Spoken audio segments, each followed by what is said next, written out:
Alright fellas, it's merge prep. Just sharing a little bit of the steel I've acquired over the last few months. For years and years I didn't buy custom knives for some reason. I don't know why. I just couldn't convince myself that it was necessary to do that to get a good knife. And I proved myself wrong. So over the last few months, starting back in May, I've started acquiring some good steel, and I'm glad I have. Started out by contacting Mike at Sugar Creek. He's on the boards as well, and he came up with a Bushcrafter for me. It's 01 tool steel, green micarta handle, some of the densest micarta I think I've ever come across. It's impressive. There's no flaking evident.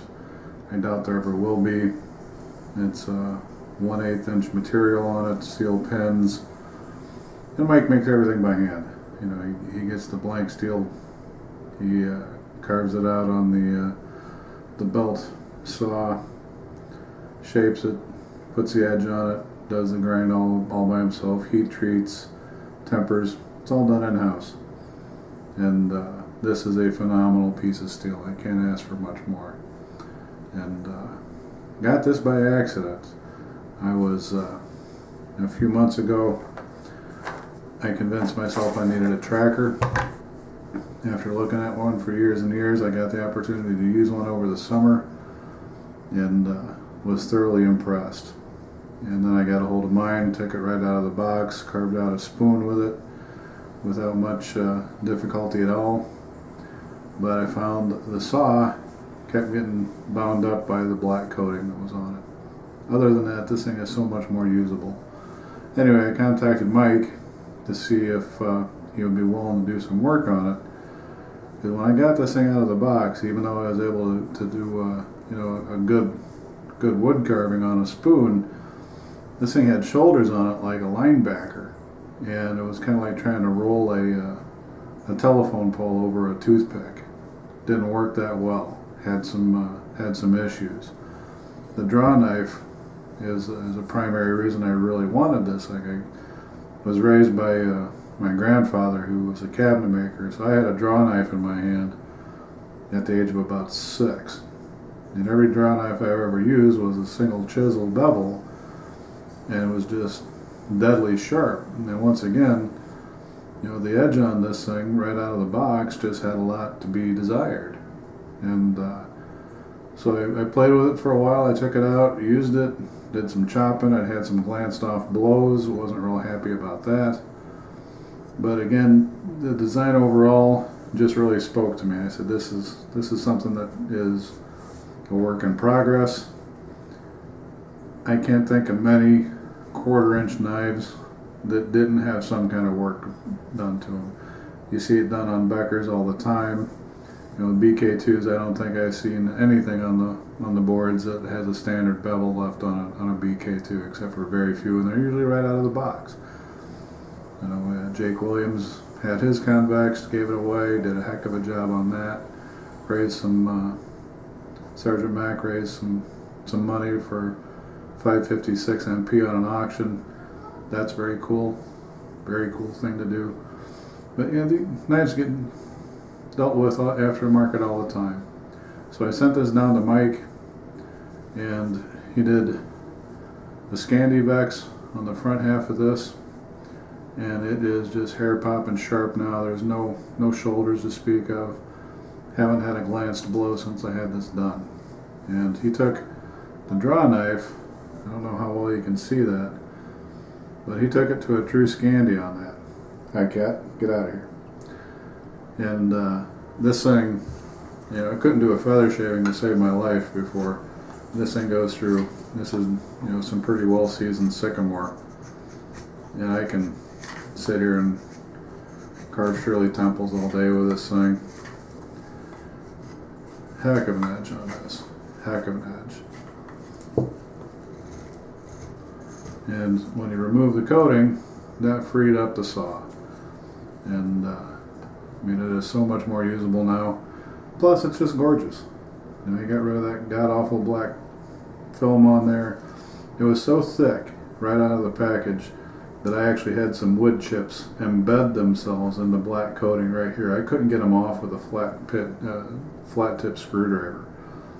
They were just embedded, and Mike can testify to that because I sent it to him that way. And this is the condition I got it back in, and I can't tell you how appreciative I am of that, Mike. You did a great job. I hope you get some more business out of it. If you own a tracker and you're having some issues with the edge, you do some chopping and the blows glance off. You can't do much with the draw knife portion of the blade. Definitely the answer is send it down to Mike at Sugar Creek. But when I discussed this with him, he said, by the way, I have a bushcrafter that wasn't paid for. The guys had let it sit there for 10 days, and after 10 days, Mike's got to do something with it, so he offered that up to me. And he got this to me before I even got the tracker back to him to have the work done. Just a great piece of work. Tapered toward the front of the handles, which I like. Get a little bit of a fat butt on the back. Straight spine, squared off, throws sparks like you wouldn't believe. This has got a heck of an edge on it as well. And it's convexed. And this thing will sit and do anything you want. It batons incredibly well. I don't have any video of that, but I have used it. Use it with ferro rod, just squared off at 90 on that. Works beautifully. Maybe I'm throwing some sparks with some decent flint. But this is a heck of a knife. Highly underrated, man. He does this all himself. Highly, highly underrated. And his prices are just ridiculously cheap. I think these things go for like $100 and a quarter now. There's nothing on the market that touches this for $100 and a quarter. Nothing. And you get a JRE sheath. Nice piece. I don't care for belt loops. I prefer danglers. I just threw a Night Eyes S-clip on this. I use that as a dangler. Got a little fire steel going with it. Great blade. Just a great blade. This knife I actually made out of a blank. Bought it from Texas Knife Maker.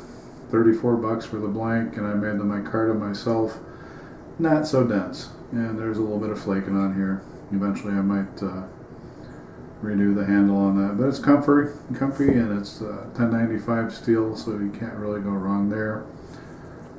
Homemade belt sheath. Ugly. That's okay. This and the tracker. They're going to go down and see Jake Williams, and he's going to do some nice leather pants for both of them. Then today, I got in a blind horse knife. Actually, I got in two. I got my Woodsman Pro. Thrilled with this knife. I have big hands, and that's why I like big handles. I get little bitty handles. This is great for detail work, but I tell you, it's kind of like holding a toothpick. Again, it's 01 steel. It's made by Blind Horse. It's a Woodsman Pro. Got a big handle on it.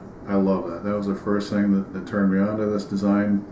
It's a drop point, as you can see. It's their first high saber grind. Goes about 2/3 of the way across the blade on the grind. And it's a convex. And I love convex edges. They're so easy to maintain in the field. You can strap them. I just carry around a little piece of leather that Nico Snow actually sent to me in a package.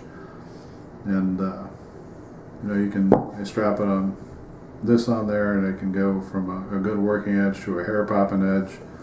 It's convexed. This is a Scandivex now, but this is a full convex, and again, very well tapered from top to bottom. It's not a Coke bottle design that's so popular now. It's pretty straight, pretty straightforward. It's got loveless bolts and a big fatty lanyard hole.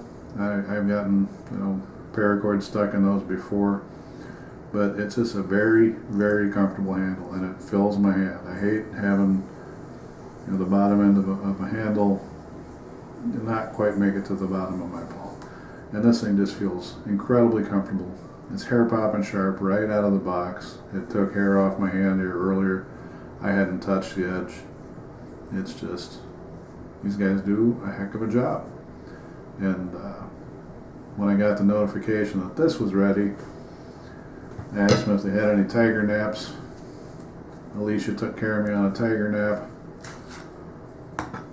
Yeah, this is just a handy little knife. It's my EDC from this point. I'm gonna have to do something other than this convex. I just don't care for Kydex. I just don't care for Kydex. It's just, you know, I got a less than 1 inch wide knife and I got a 3 inch wide sheath. Makes no sense to me at all. None at all. But this thing is gonna be just a handy little piece. You know, you can control the blade real easy. It's again, it's a Scandi on it. Not my favorite, but it works. And they had it in stock. But these things, just right out of the box, just hair popping sharp, easy to use. And we'll sit there and do Shirley Temples all day for you. Easy to control. And it just feels very comfortable. So between these two blind horses, and the Sugar Creek, and this tracker, I can't say that I'm lacking for steel. Gone a little crazy here in the last few months, but you know, I went for years and years with just buying your average Walmart and Kmart blue light specials, and got tired of sending them back in for service and or throwing them away. That was the worst. You spend $50 on a knife, and you know, a week later you're throwing it away because it's chipped and garbage, and you can't get it out even with the, you know, with a good stone. But if you ever want to try and make a knife, Texas Knife Works has some great hand ground 1095 steel blades, anywhere from like $35 up to $50. Well worth taking a look at. But this is going to go see Jake. This is going to go see Jake. They're going out tomorrow in the United Postal Service. Hopefully they'll get them there and back. But just thought I'd share some steel with you. And just want to note this sheath from Blind Doors. Got a full welt in it, and it's double stitched. Their September special, it was $100, $12 shipping. Now this thing is going for $160 on their website, and it's worth every penny of $160. I just can't believe I got this knife for $100. You know, it's 5/32 thick, sharp spine on the back, just a highly impressive knife. And hopefully if you like it, you got in on the September special too. You got the new retention system. I like the clip. It works for me. But just a nice piece of leather goes with it as well. And it has a dangler. I don't like sheaths that don't have danglers. I've lost a couple blades because I wasn't paying attention and they popped out. But again, just thought I'd share some steel with you. Hope you enjoyed it. And please feel free to share your Christmas presents. Have a great day. Bye.